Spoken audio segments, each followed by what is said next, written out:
आज की दुनिया में जहां झूठ आम है, स्वार्थ जरूरत बन गया है और शांति दुर्लभ हो चुकी है, वहां एक सवाल बार बार उठता है। क्या कभी ऐसा समय भी था जब इंसान पूरी तरह शुद्ध था, जब धरती स्वर्ग जैसी थी? हाँ, उस समय को कहा जाता है सत्ययुग। भारतीय शास्त्रों के अनुसार समय रेखा में नहीं, चक्र में चलता है। इस चक्र को कहा जाता है युग चक्र। 4 युग होते हैं: सत्ययुग, त्रेता युग, द्वापर युग, कलयुग। इनमें सबसे पहला, सबसे शुद्ध और सबसे दिव्य युग था सत्ययुग। इसे कृतयुग भी कहा जाता है, क्योंकि उस समय धर्म अपने चारों चरणों पर खड़ा था। सत्य का अर्थ है जो बदलता नहीं, जो स्थायी है, जो शुद्ध है। सत्ययुग वह समय था जब मनुष्य का मन झूठ, कपट और अहंकार से मुक्त था। लोग बाहर से नहीं, भीतर से पवित्र थे। धर्म को सिखाना नहीं पड़ता था, क्योंकि हर व्यक्ति धर्म को जीता था। सत्ययुग का मनुष्य आज के इंसान जैसा नहीं था। उसकी आयु हजारों वर्षों की होती थी। उसका शरीर रोग मुक्त था। उसका मन शांत और स्थिर था और आत्मा जागृत थी।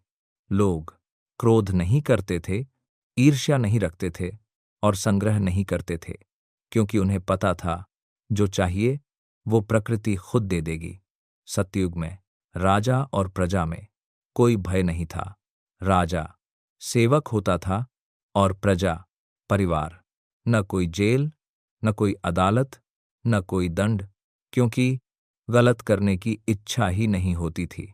समाज नियमों से नहीं, चेतना से चलता था। सत्ययुग में लोग मंदिर नहीं जाते थे, क्योंकि हर हृदय ही मंदिर था।